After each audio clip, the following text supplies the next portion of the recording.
Good morning. It's week 5 of our International Women's Health and Human Rights course, and our topic this week is a central, absolutely key topic: violence against women. I would like to begin by saying that this week I'm having my tea from a cup of the Mongolian Women's Fund. Some black tea, showing you that. This has no special meaning for the topic of this week, but it does give me the chance to talk a little bit about the women's funds that have developed around the world. There is a Mongolian Women's Fund and then a number of other funds that were inspired to a great extent from the Global Fund for Women, or by the Global Fund for Women. A fund in Nepal called Tewa, which means support. A fund in Mexico called Semillas, seeds, representing their support of small groups in Mexico, and other women's funds that developed in India, Ukraine, Africa, the Africa Women's Development Fund, and Brazil. And there are a number of others around the world. These are groups of women who came together to create organizations that would in turn fund smaller groups in their countries. And I'll be coming later today to talk a little more about women forming groups. So this week, our topic is violence against women, and specifically domestic violence. This topic, to me, is absolutely central to any discussion of women's health and human rights. It is key. Violence is, in fact, the strategy that people use to maintain control, to maintain their power. And it's a basic paradigm in which we live, this paradigm of we, they, and either or, and hierarchies, in which people use violence to maintain their position. I consider it one of the three important issues that are uniting women around the world. Last week, when we talked about reproductive health and women's quest to control their fertility, I said that that was one such issue that unite women around the world. Another is violence against women, and the third is women's quest to escape poverty, to have access to the cash economy, and we'll be talking about that in a couple of weeks. So this week we are concerned with this incredibly important issue of violence against women. And a number of people have commented on this in the forums, and we have some very good presentations this week, I believe, on the topic. One, a film from the Women's Learning Partnership, which is an organization that works with women based on the East Coast of the United States. And they produced the film that I thought was one of the best films that I've seen on the issue of violence against women. It takes up not only domestic violence, but also some of the other violences that a number of people on the forums have referred to. The problem of dowry death and the general issue of dowry being a sort of dangerous tradition for women, and the subsequent violence that often goes with dowry, sometimes ending in dowry death in places like South Asia, India in particular. Honor killing in parts of the Middle East. People describe that in their comments in the forums. You can look up the threads for this week in particular to follow some of these commentaries from people from around the world. For example, a woman named Sofia raised the question of what can we do about this serious issue and other issues that we're talking about in this course, and I'll come back to that in a minute, I hope. Another person named Luciana raised the question of how people cope with sadness, the kinds of difficult issues we're talking about, and how people cope with this, particularly in the context of their religious beliefs.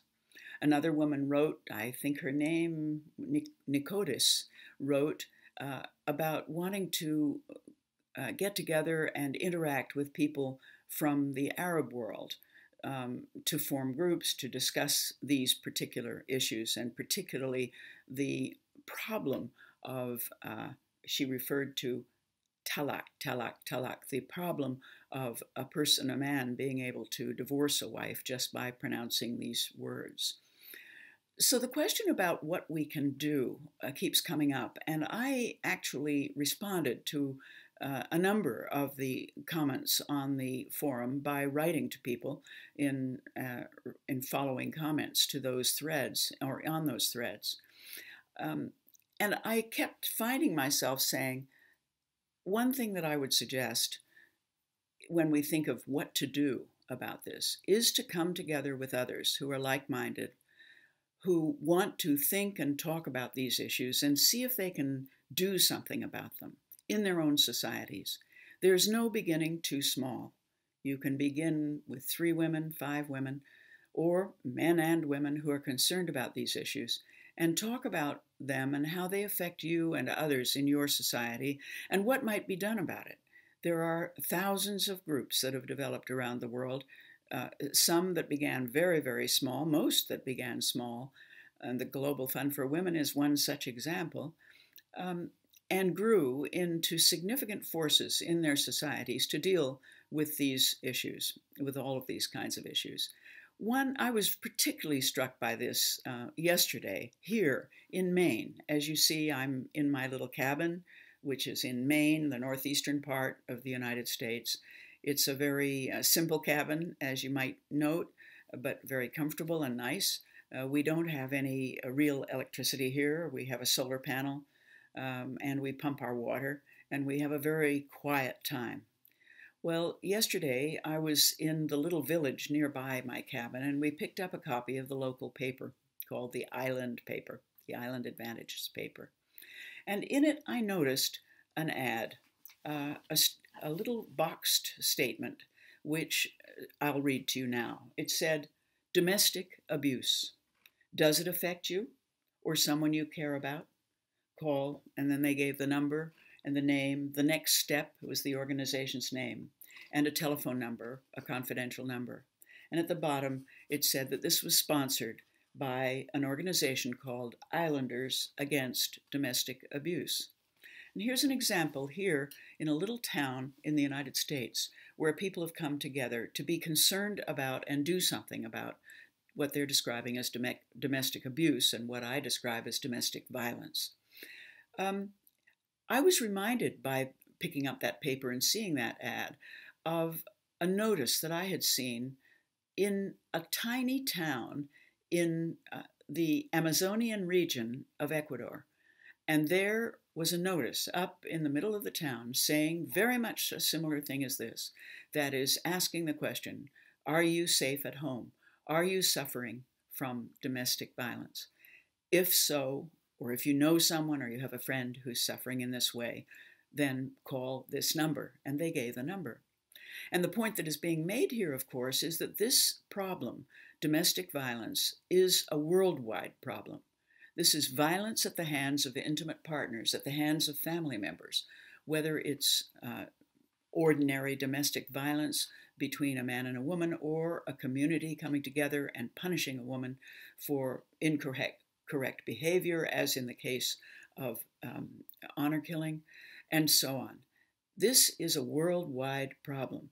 Women in all countries are vulnerable to domestic violence, and it unites us around the world, I believe. Now, a number of people wrote saying, what can we do about it? I come back to that. I think that we can individually meet and discuss what kinds of actions can be taken. At least we can work at helping women who are affected by domestic violence directly, helping them escape from it, helping them receive care, and so on. But the more important question, perhaps, is what can we do to prevent this? And most people would say, and one of our students wrote eloquently during this week on the forums, about the importance of education for both men and women. We all know very gentle men, men who don't wish in any way to be associated with this problem of violence against women, although 95% of the violence in domestic violence is in fact perpetrated by men against women. But men, gentle men, want to join forces. They don't want to be associated with such a stereotype of men as being violent. And coming together to offer education about both the health and human rights consequences of this violence and to try to get at the basic reasons for it. We don't seem to have the imagination to solve conflicts and arguments without using violence. It seems to be the strategy that most people have learned to use when they are trying to solve a problem or a difference between people. So we have to actively work at developing nonviolent strategies to solve our problems. Teach these in schools from the very beginning when children are very young. Teach them ways of solving problems that are not violent methods. Next week, we're turning to a very serious and difficult topic also, and I consider it violence intensified. It's the situation of women in war and refugee circumstances. And we will be talking about what's happening around the world with regard to that. We have already put up on our companion website which is internationalwomenshealth.org, an article on women and the place of women, the situation of women in the Gaza conflict at the moment. That's on our companion website, internationalwomenshealth.org. And on that website also, we will have a bonus video of one of our guests for next week. So next week we're turning to, as I say, a serious, more intense version of violence intensified. And at that time again, perhaps we'll discuss and interact on the forums on the topic of what we can do when we're dealing with such difficult issues. How do we protect ourselves? How do we look after ourselves and feel safe and comfortable and able to be helpful to others when we're dealing so exclusively with these very difficult topics? I don't like to end on a sad note, but we are talking about very difficult issues. So a small sip of my tea, and I bid you farewell for today. We'll see you next week when we're talking about other serious issues in this class. Goodbye.